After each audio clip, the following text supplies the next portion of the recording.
It's just over 24 hours until this year's Six Nations competition gets underway in Marseille in France, between France and Ireland. It's super exciting and I can't wait. I've got everything set up ready to go. I'm going to be bringing it all to you as well with my in-depth analysis of the games after each of them are played. But in this video I'm going to be talking about game number 2 this weekend. It's going to be played in Rome at the Olympic Stadium between Italy and England. It's going to be a very interesting game from a whole lot of perspectives, so why don't we talk about that right now in this video. Have a look at each of the teams that are going to turn up and I'll give you my prediction of what I think is going to happen in this game.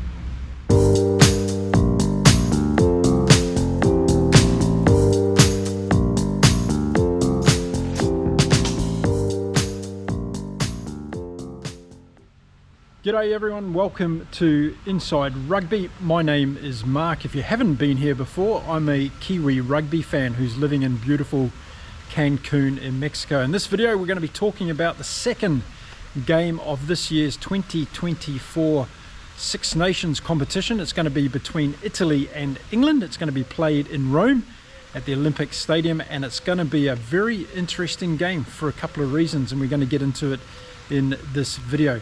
I'm really looking forward to this game because there's always anticipation when you've got new players coming into any lineup and whenever you've got new coaching staff on board as well.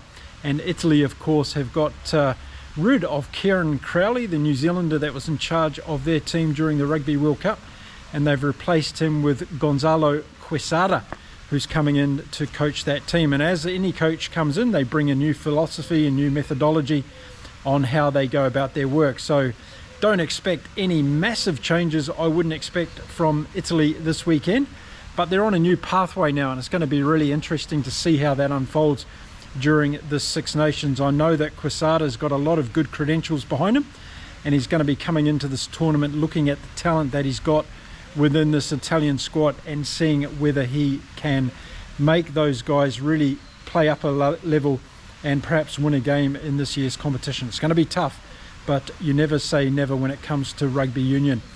Now, okay, let's start off with Italy and in particular having a look at their backs. And one thing about Italy in this particular game is they're bringing quite a bit of an experienced team into the game. So I think that's going to be good for Quesada as he tries to get this team to play the way that he wants them to play.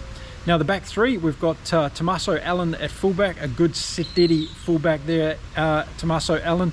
And he's also good at running when he gets the opportunity. I hope I see a lot of that from him in this particular game. On the wings, we've got Capuzzo and Ione. And again, Capuzzo is one of those guys that can break the game open, as can Ione. So let's hope that we get to see those two guys with ball in hand at different stages throughout this game, because it'll be very interesting if they do. To the Italian centres for this game, outside centre we've got Brex, and inside centre we've got Menoncello. And Brex brings the World Cup experience. Menoncello's getting a good start here in the inside centre position, so it's going to be good to see how he goes there.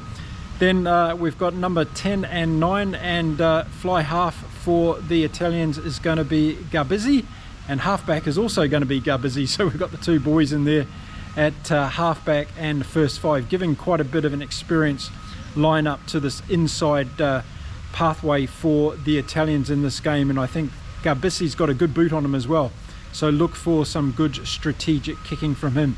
So that's the back line for Italy, and in the reserves they've got Vani, who of course is the halfback, and then they've got Pani as well. So going with a split for 6-2 in this particular game, Italy against England. Going to be very interesting to see how this back line goes.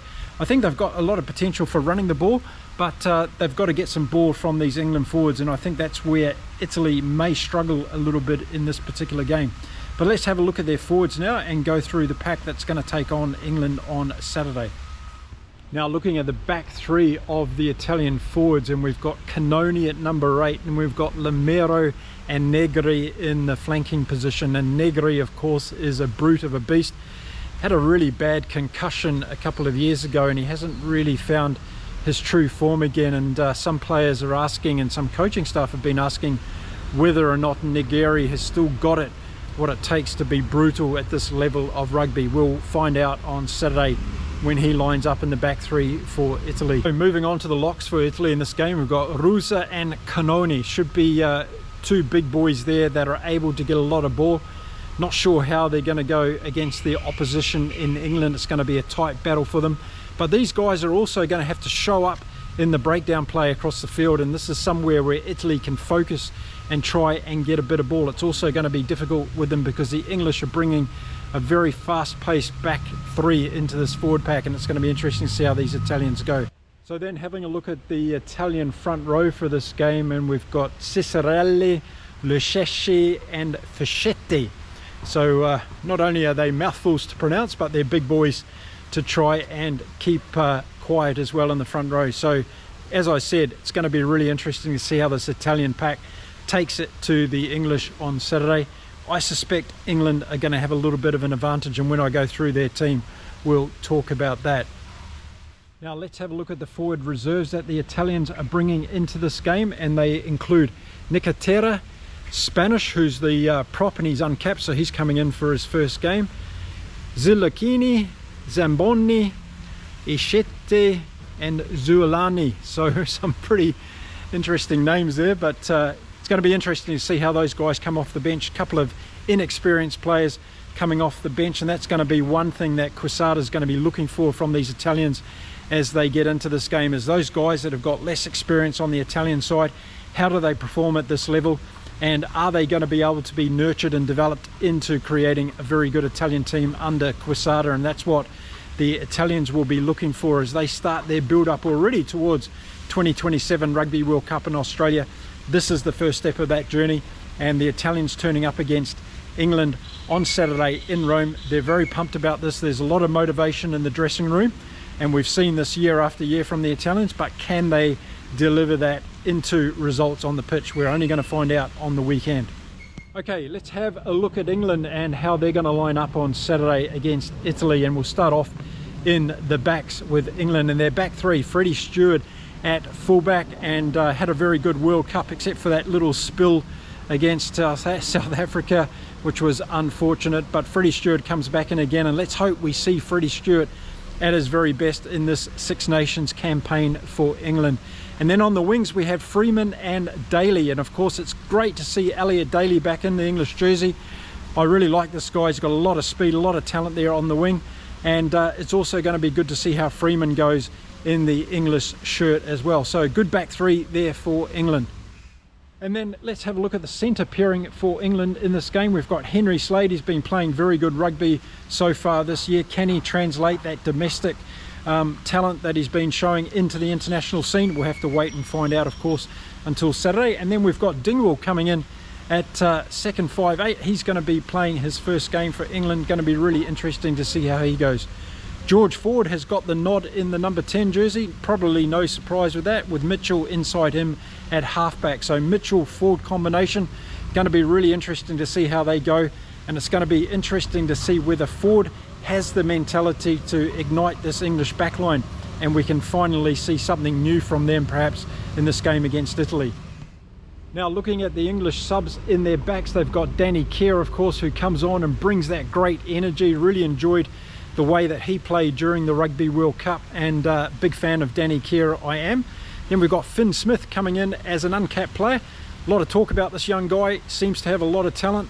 Let's see if he gets an opportunity on Saturday to prove that. I'm sure if he does, he's going to embrace it with both arms, and it'll be really interesting to see how he goes. And then we've got the flyer, of course, in Fiai Wabasso, who's coming in as a replacement as well, getting his first cap for England.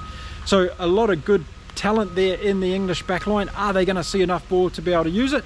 Well, let's talk about the forwards that England have chosen for this game, and we'll find out whether or not I think they will get a lot of ball. Rightio, the back three for England. Earl, fantastic, played extremely well at the Rugby World Cup. Underhill played extremely well at the Rugby World Cup, and Roots is coming in to be the other flanker. So a good back three for here from England. I think this is going to be one of their strategic strengths in this game against Italy. I think these guys are going to be dominant in the breakdown area, and expect to see huge games, particularly from Underhill and from Earl. I'm sure Roots can step up as well, but I think those two guys will be really the leaders when it comes to getting quick ball for England, and it's going to be very vital if they are going to play any kind of expansive game for them to get quick ball from those two guys. The locking combination this weekend for England will be Itoje and Chisholm. Ollie Chisholm, I like him. He needs to step up a bit, show us a little bit more of what he's got, but in Itoje, England's got a masterclass there if he turns up on the day and plays one of his best games. He's one of those players that can sometimes disappear in a game, but when he's up there and he's got that momentum going, he's an incredibly good player. And I think with Chisholm and Itoje in there at locks this weekend, I think England are due to get a lot of ball, and it's going to be all determined on how they use that ball. And of course it's going to come down to Mitchell and Ford in terms of driving England around the field, and it's going to be interesting to see how they do that. So really good locking combination, I think, there for England this weekend. Then we go into the front row, and we've got Stewart, George and Marler. George, of course, the captain of this team. And there's been a lot of talk out of the English camp in the last week since George has been made captain that this is a new era of English rugby, and of course it is. And I think this might be a fantastic opportunity, and a lot of people are liking this opportunity, and George has been talking it up as well about him being the kind of Ben Stokes of the English rugby team, and they want to do stuff with this English team that pleases the fans and brings the fans back to the game again. So are we going to see a bit of Bazball in the English team this weekend? Are we going to see them open it up and run around a new era for English rugby?